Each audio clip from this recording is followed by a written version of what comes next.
որպեսի այսօրվա Տրամպի քաղաքականությունը, ասենք շատերը օրինակ ասում են Պուտինի ագենտն է KGB-ի, չգիտեմ, բայց ծիծաղելի բան էր, որտեվ Ամերիկան այնձևի երկիր է, որ եթե նույնիսկ ես ոչ թե բացառում եմ, որ կարա ագենտը լինի, դա բացառված է, բայց ենթադրենք, եթե նույնիսկ ղեկավարը լինի KGB ագենտ, միևնույն է Ամերիկայի համակարգը դրան ծառայեցնելու է իր պետության ազգային շահերը սպասարկելու համար։ Ամերիկայի պետության մեջ չէ, բայց այլ երկրներում շատ են եղել, որ KGB-ի ագենտ են եղել, բայց Ամերիկայի շահերն են սպասարկել կամ դաշնակցել, օրինակ Վալենսան ինքը, հետո Խոստովանես Լեխ Վալենսան, որը հակասովետ էր եղել, հետո Խոստովանես, որ պատվիսկա էր տվել բանի հետ Վասլավ Յարուզելսկու հետ մարշալի հետ համաձայնությամբ վերցել էր իշխանությունը, բայց ինքը լրիվ արևմտյան քաղաքականություն վարեց, ինքը Ամերիկայի համակարգը նենց է, որ իր համար ու դաժե ծիծաղելի է քննարկել, որ ընդ է կարա մի հատ KGB ագենտ լինի կամ որևէ KGB ագենտ կարողանա Ամերիկայի շահերին դեմ է թա հենց։ Նրանք սկի չերեդուպես մարդուն տվին սպանին ու միջև այսօր ոչ մի բան, հետևանք չկա դրա հետ կապված։ Սա նախաբանի պես ասեմ, էլի, ու հիմա ինչ եմ ուզում ասեմ։ Խնդիրը նախ եթե պարբերաբար առիթ ունեցել եմ ասել, որ եթե Ամերիկան չուզեր, այդ պատերազմը չէր լինի։ Ինչի համար էր Ամերիկային պետք տես պատերազմ։ Ուրեմն այն ինչ որ տարիներ առաջ առիթներ ունեցել եմ ասելու, նույնը հետո Լավրովը ասեց, որ արևմուտքը ձգտում է Ռուսաստանի պետության շուրջը կրակի օղակ սարքի, շղթա, որով ասում է ոչ թե չեզոք բուֆեր դառնա, այլ թշնամական բուֆեր Ռուսաստանի շրջակայքը։ Ու դրա ապացույցն է եւ Վրաստանի հետ պատերազմը եւ Մոլդովայի հետ հարաբերությունները եւ Ուկրաինայի հետ պատերազմը, այսինքն ստրատեգիական առումով Ամերիկային դա պետք էր։ Ես նաեւ մտածում եի, որ առնվազն պետքա մի 3.5 տարի էս կռիվը հետ, հա, ինչի համար էի հաշվել 3.5 տարի, որտեվ երբ որ ես նայեցի երկրորդ համաշխարհային պատերազմում Կիևի ազատագրման պաշտոնական օրը համարվում է 44 թվականի հոկտեմբերի 29-ը։ Դե հաշվեցի 41-ի հունիսի 21-ին 22-ին ասկսել կռիվը, գալիս է 3 տարի 4 ամիս։ Հիմա սա ինչի համար եմ ասում, որ հիմա իրանք Ռուսաստանին պետք է ցույց տային, ասեին, որ դու ոչ այն վաղ ես կարացել Գերմանիայից Կիևը հետ գրավես։ Ոչ էլ հիմա ես կարողանում, որտեվ այսինքն պատմական կտրվածքով են իրանք հարցնություն, որ երկրորդ համաշխարհային պատերազմը Ռուսասովետը չի կարա համարի, որ ինքն է հաղթողը, ինքը կարա ընդունի այն ինչ որ իրականում կա, հաղթողի դաշնակից։ Նես ոնց որ Ֆրանսիան կամ Անգլիան, Ամերիկայի հաղթող Ամերիկան էր ըստ էության պատերազմի հաղթողը, սրանք որպես դաշնակիցներ էին, բայց Ռուսաստանը միշտ ներկայացնում էր, որ ինքն է գլխավոր հաղթողը Գերմանիայի։ Հիմա դրա համար նաև, այսինքն ոչ միայն այսօրվա խնդիր կա, որ իրանց մի քանի, որտեվ գերտերությունները ստրատեգիական ու տակտիկական մի քանի խնդիրներ միանգամից փորձում են լուծեն եւ պատմական կտրվածքով իրանք հիմա ապացուցեցին, որ Ռուսաստանը մենակ մի հատ Ուկրաինայից չի կարողանում Կիև գրավի։ Իսկ նա ոնց կարա Գերմանիայից գրավեր Կիևը, որը 3 տարի 4 ամիս տևելուց հետո այդ ժամանակ դասենք մի 50 երկիր օգտվում էին սովետին, որ նա կարողացավ Կիևը գրավի ըստ իր ազատագրի, էլի գերմանացիներից։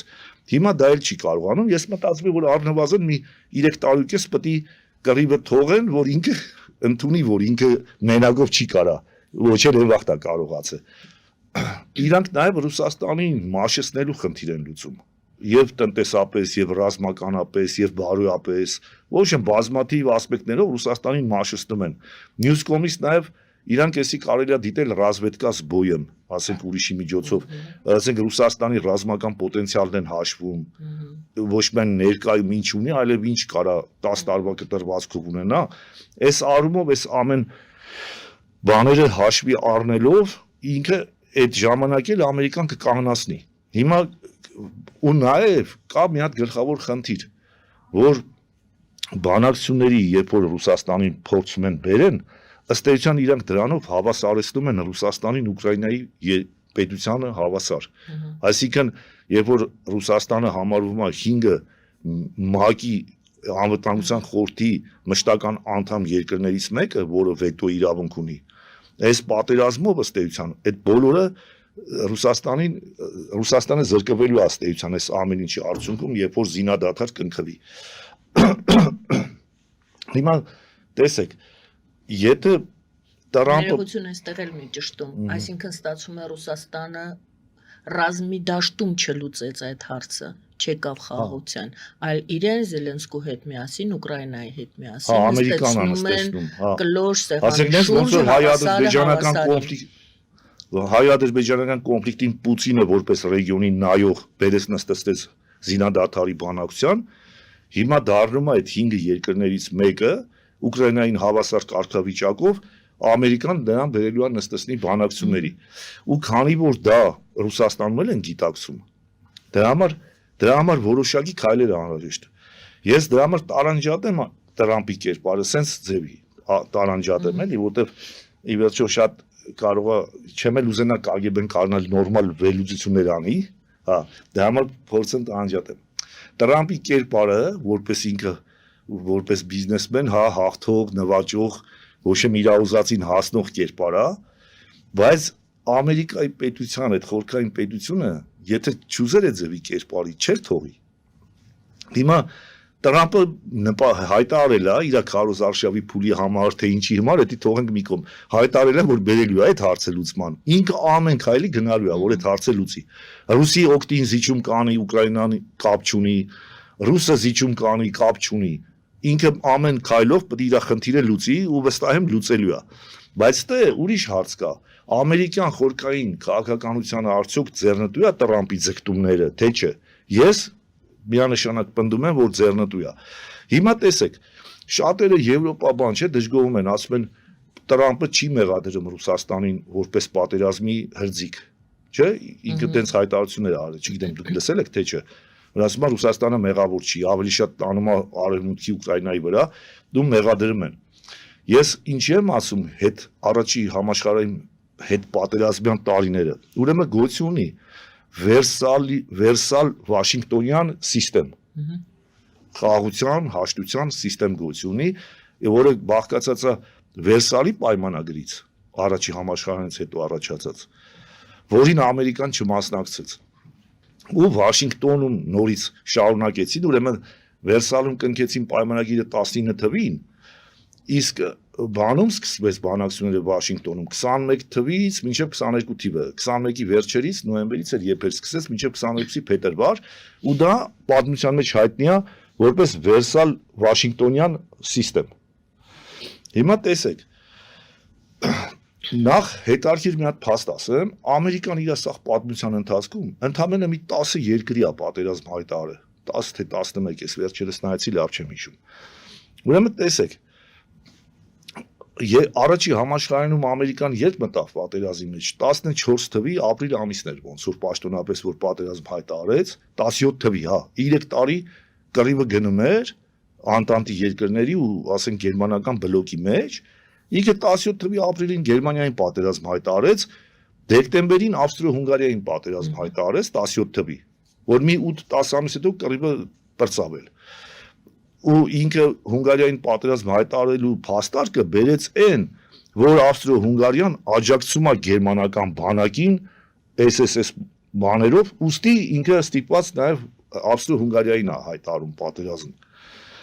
Բայց այդ բլոկում կար նաև Բուլղարիան եւ կար Թուրքիան։ Ինքը ոչ Թուրքիային է պատերազմ հայտարարել, ոչ Բուլղարիային, առաջի համաշխարհային մասն եմ ասում։ Ինչի համար Ամերիկայի այս պոլիտիկան, որ ինքը շատ հաճախ կարողանա արբիտրի կարգավիճակ ունենա, որպես չեզոք։ Դրա համար օրինակ շատերս որ ասում ենք, չէ, Վիլսոնյան իրավարար վճիռ բան, քանի որ ինքը Թուրքիային պատերազմ չէր հայտարարել, պաշտոնապես չէր գտնվում Թուրքիայի պատերազմի մեջ, ուստի իրան առաջարկվում էր, որ ինքը լինի արբիտր։ Ինքը շատ հարցերում ասեմ, այդ նրբությունները այնքան խելոք է խաղում, նույնիսկ կռվող թշնամիների դեմ, նստում հաշվում է ինքը Գերմանիան գլխավոր մրցակից էր, ինքը